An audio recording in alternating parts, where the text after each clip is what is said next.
Cole Cubelic, who's a Friday regular here with us from Edward Jones, and Tex Morris brings us these conversations every week. River says you're Pelotoning and that you're biking. Is that confirmed? I just got off. Yeah, Okay. he just texted me, just clipped out, and sent me a screenshot of his workout. All right. Well, there's a lot of competition on this side in Baton Rouge, and Booger seems to be the one that's motivating everybody. The big fella T-Bob's trying to catch up with Boog. It seems like you two are pretty close in competition. How much trash talking have you gone back and forth between offensive linemen? A couple of former centers here going back and forth. Not a ton of trash talk. It's actually great motivation. Yeah. I can feel it, man. Cole's been raising the bar, and now I'm having to go harder than I would working out while ideally you're on like air. to. Yeah. I know. Well, T-Bob and I are pretty much the same. Yeah. I mean, we're, one person is a little bit ahead in one session, and the other's a little bit ahead in the next session. Booger is on another planet. Yeah. I don't compare myself to him right now. I'm not trying to do what he does right now. The dude's living down in Tampa. This is what he does every day. He lives down in Tampa. He walks out in his backyard on his putting green. He putts a little bit in his personal putting green that he's got out back. Then he goes inside. He eats breakfast. He rests. He probably, stretches a little bit. Then he gets on his Peloton. He murders his Peloton for 45 minutes. And then he's done for the day. Yeah. Unlike us regular folks that have to work. That Monday Night Football money is real. That Monday Night Football is real. It's good business if you can get it. Good business for sure. Yeah, no, you know those NCAA commercials, like for all of us that are looking to go pro in something other than sports. Like Booger went pro in Peloton. Yeah, he's probably in the top 1%. Me and Cole seem to be scoring around the top 10%. But yeah, Cole, I got to be honest, man. I got the early dub and I was feeling good, but these last couple of PBs that you put up for the 45 and 30, you're raising the bar. So I'll try to get back at you sometime this weekend. But nice job, bro. Work off those. Go on. Well, that's the other part. Is I have been eating like everything. I mean, like Jabba the Hutt since this whole thing started. Like, I've had ice cream. I literally think since sports ended, I've had ice cream every night. I don't know what my problem is, but I can't stop the cravings with the sweets. So, like last night, we had a little bit of mint chocolate chip left in there. My wife was like, "You said today was going to be the day," and I was like, "But here's my strategy: if I just get it out of the house, then I'm not going to have it tomorrow. So I might as well just eat it all now." Which is, that's been my mindset for years. If it's in the house, I'm going to eat it. So we got to get it out of the house. So hopefully now that it's out, we'll be okay. But, it's one of those things where here's the funny part about Boog. So I got a buddy that I used to work out with up in Huntsville, old military guy. He actually attended West Point. And, so Boog's sending me all of these numbers and all these stats, and you're like, oh, he's in the top 1%. So my buddy's name is Zach Morford. And I was like, hey, Boog, why don't you get off my back? And I sent him his profile, and I was like, go mess with my buddy Zach. And my buddy Zach murdered Boog. No. Yes. No. Yes. Thank you. Well, damn. Even close. So I was like, yeah, you go worry about him and let the rest of us worry about each other. Like, we're not on your level. It's okay. Like, it's essentially like you and I trying to block him when he was in college. Like, okay. Yes. We're not gonna do it.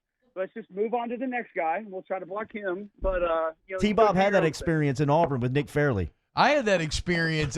Screw Nick Fairley. I had that experience when I stepped on a campus as an 18-year-old and had to go up against Glenn Dorsey and Ricky Jean Francois. what? Cole, who was the toughest guy you blocked? Ricky Jean Francois is still in the league, I think. Who's the toughest guy you ever blocked, Cole? Gerard Warren, Florida. He's the number 3 overall pick by the Cleveland Browns. And he played a tilt nose, and he was 6'5", 330 pounds.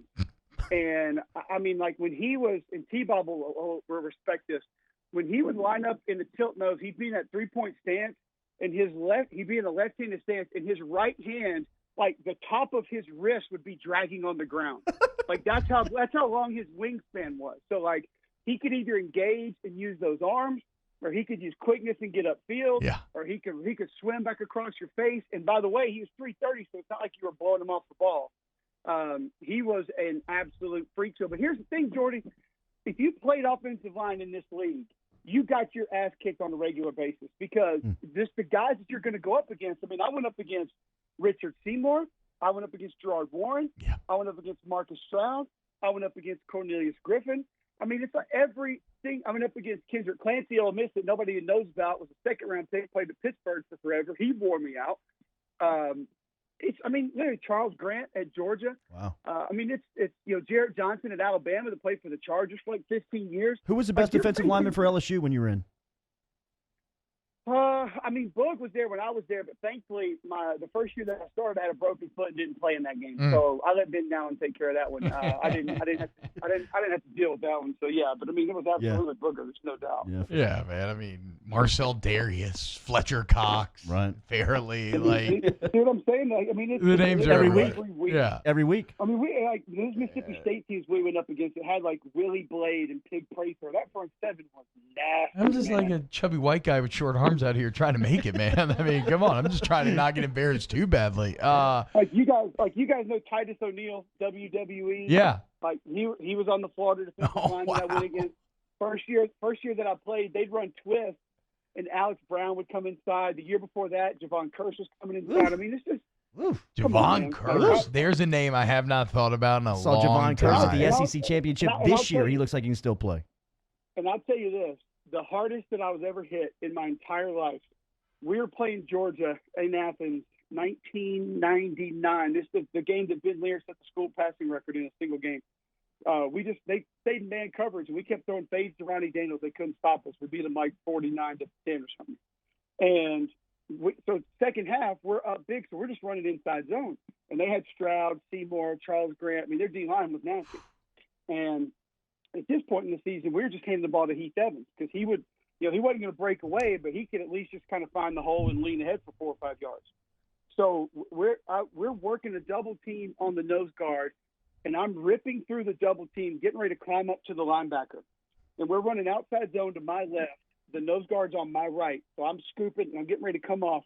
And as soon as I'm getting ready to come off, the Georgia inside linebacker has no regard for where the football is, and he puts the crown of his helmet on the bottom bar of my face mask, and my head snapped back harder than it ever has in my entire life. The dude's name was Kendrell Bell. He was Defensive Rookie of the Year for the Pittsburgh Steelers, turned into an elite pass rusher. Chiefs gave him a huge contract after a couple of years in Pittsburgh. But, I mean, like, that guys like that we don't even talk about as being the best or the best, or we heard about him or number one overall pick. Like, you're facing guys like that every week. So, you got your rear end pushed around and kicked around and knocked all over the place every week in this league, man, if you play offensive line. It sounds like he rung your bell. His last name is Bell. Sorry. Hate to end on that note because that was really good radio. That was good stories for a Friday of no sports, my man. Enjoy the Peloton on the weekend. Thank you. Stay healthy. T-Bob, are you going to go get that 30-minute one I just sent you? Okay, so yes. So last night, so you busted out 372. Last night in a separate 30-minute workout, I did 365. Ooh. So I'll chase you again.